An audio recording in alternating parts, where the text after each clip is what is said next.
Hello guys, कैसे हैं। आइए आज हम पास्ट टेंस में पास्ट इंडेफिनिट टेंस के बारे में या सिंपल पास्ट टेंस के बारे में बताने जा रहे हैं। पास्ट इंडेफिनिट या पास्ट सिंपल टेंस उसी एक ही को कहते हैं।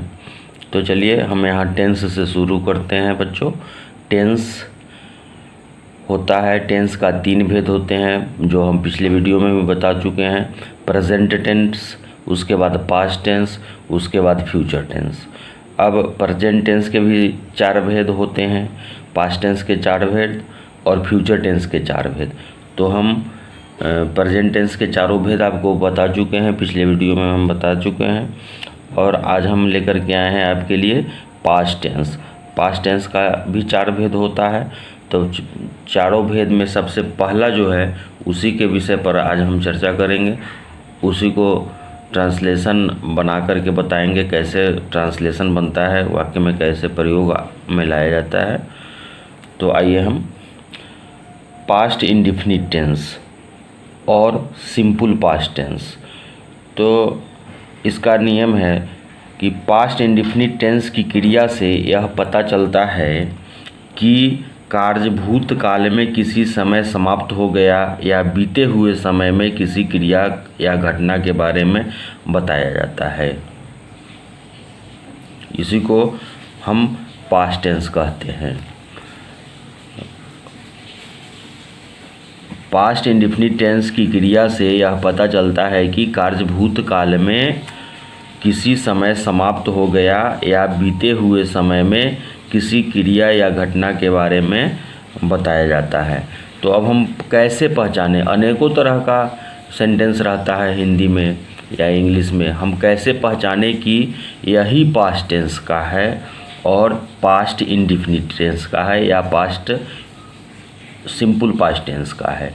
तो पहचानने का नियम यहाँ हम आपको बताते हैं कि हिंदी वाक्य के अंत में आ, ई, ए प्लस था, थे, थी लगा हुआ रहता है। तो हम पहचानेंगे इसको कि पास्ट इंडेफिनिट टेंस या सिंपल पास्ट टेंस का यह वाक्य है। तो आ, ई, ए, था, थे, थी लगा रहेगा, तब इन क्रियाओं का अनुवाद यानी कि ट्रांसलेशन प्रायः सिंपल पास्ट टेंस यानी पास्ट इंडेफिनिट टेंस में होगा। यही पहचान है दोस्तों। और अब चलिए आगे हम आपको बताते हैं किस तरह से ट्रांसलेशन बनता है इसका।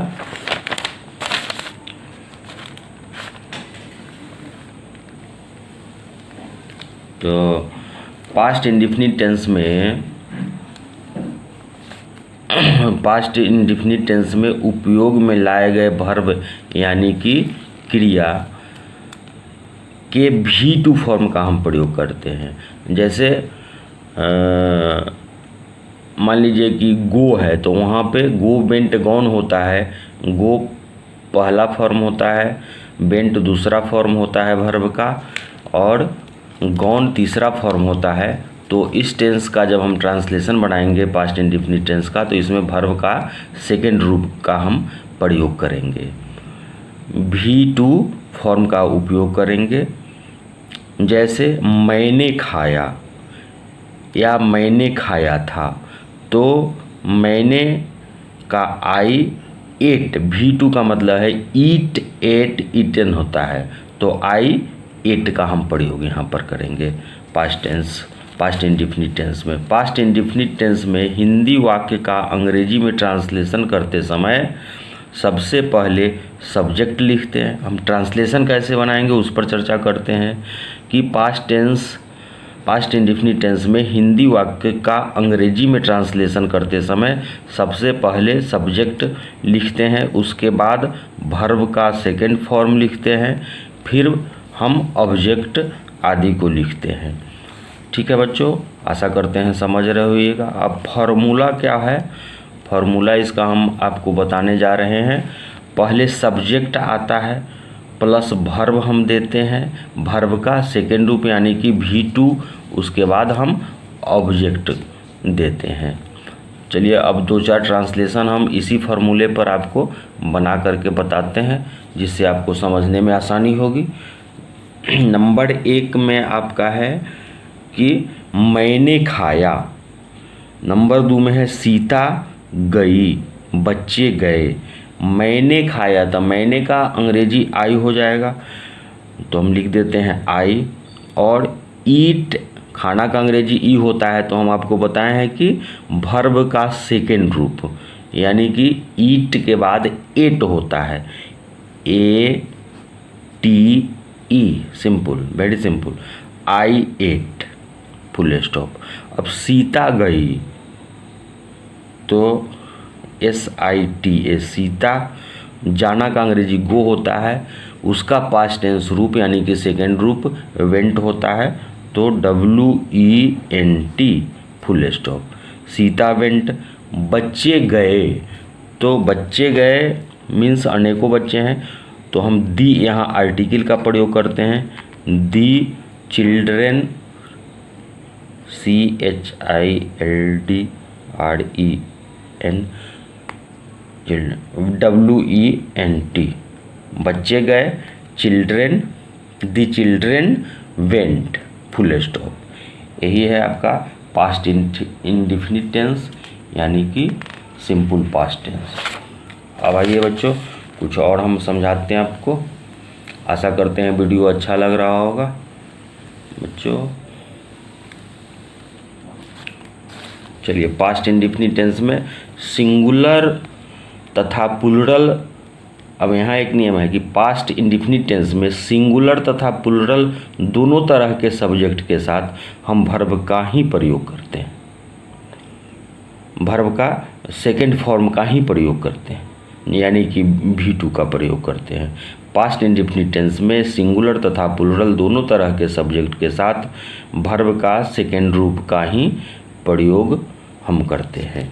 तो आइए इसका स्ट्रक्चर हम किस तरह से आपको थोड़ा सा बनाए हैं, इस तरह से आपको बताते हैं। हाँ, तो पर्सन और आपका नंबर दोनों, हम जब भी टेंस पढ़ाते हैं आपको, तो पर्सन और नंबर की जानकारी अवश्य देते हैं। पर्सन में फर्स्ट पर्सन होता है, सेकेंड पर्सन होता है, थर्ड पर्सन होता है। फर्स्ट पर्सन मीन्स जो वक्ता होता है, जो बोल रहा होता है, उसको फर्स्ट पर्सन। सेकेंड पर्सन जो सुन रहा होता है, उसको सेकेंड पर्सन। और जिसके बारे में कहा जाता है उसको हम थर्ड पर्सन कहते हैं। तो पर्सन फर्स्ट, सेकेंड, थर्ड। उसके बाद सिंगुलर नंबर, प्लूरल नंबर।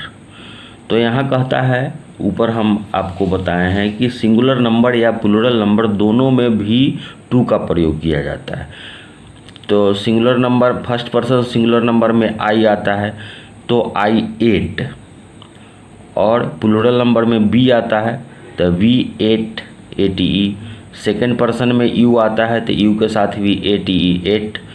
और फिर प्लूरल नंबर में भी यू आता है, तो यू के साथ हम एट का प्रयोग करेंगे। थर्ड पर्सन में आता है ही, आता है सी, ईट, या किसी का नाम आता है, तो हम यहाँ पर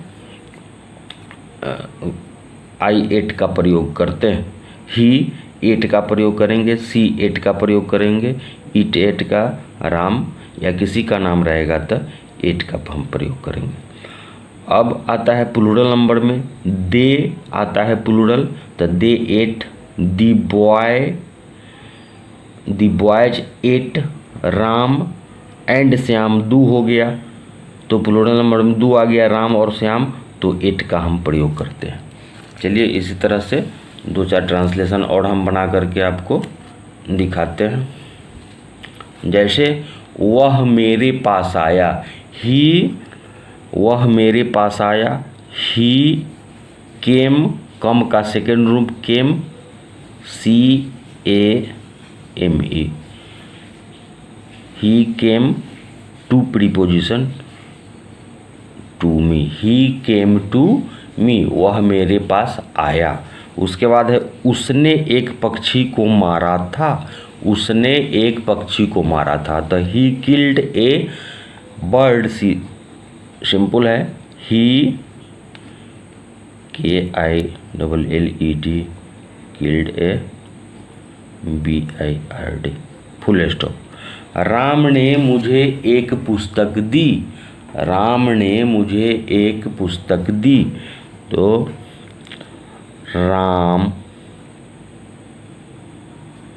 राम गिव का सेकंड रूप gave, GAVE, Ram gave me a book, BOOK, book हो गया। वह मेरे पास आया, ही केम टू मी, उसने एक पक्षी को मारा था, he killed a bird, Ram ने मुझे एक पुस्तक दी, Ram gave me a book. बच्चों चलिए हम आगे देखते हैं कुछ ट्रांसलेशन और हम बना करके आपको बताते हैं।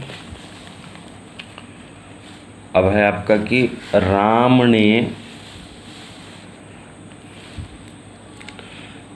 ने सुग्रीव की मदद की। राम हेल्प्ड सुग्रीव, राम ने सुग्रीव की मदद की।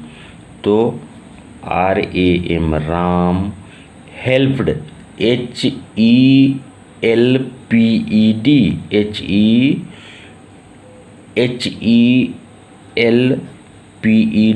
Ram helped Sugreev, SUGREEV। नाम जब हम किसी का लिखेंगे जैसे सुग्रीव तो S कैपिटल लिखेंगे, full stop. Ram helped Sugreev. Mohan Patna गया था।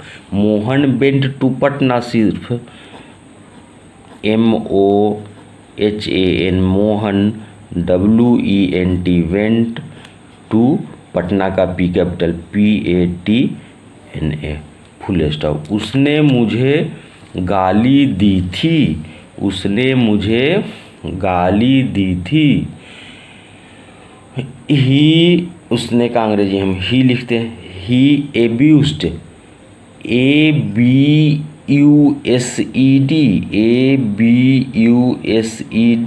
ही एब्यूज्ड मी, फुल स्टॉप। उसने एक चिट्ठी लिखी थी। उसने एक चिट्ठी लिखी थी। तो he wrote, WROTE, wrote a letter, LETTER, full stop. उन्होंने गरीबों की मदद की। उन्होंने गरीबों की मदद की। उन्होंने तो they, THEY, they helped, HELPED, helped the article poor, POOR, they helped the poor. अब है दशरथ अयोध्या पर राज करते थे। Dashrath, D capital, DASHRATH, Dashrath reigned, REIGNED, over, OVER, Ayodhya पर क्या करते थे, रिजाइंड, राज करते थे अयोध्या, AYODHYA,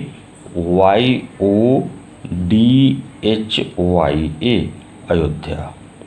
इसी तरह से हम ट्रांसलेशन बनाते हैं। उसने एक चिट्ठी लिखी थी। He wrote a letter. उन्होंने गरीबों की मदद की। They helped the poor. Dashrath Ayodhya पर राज करते थे। Dashrath reigned over Ayodhya. यहाँ हम ओवर प्रीपोजिशन का प्रयोग किए हैं, अयोध्या, फुल स्टॉप। बच्चों आशा करते हैं वीडियो आपको पसंद आया होगा, तो चैनल को सब्सक्राइब कीजिए प्लीज़। धन्यवाद बच्चों।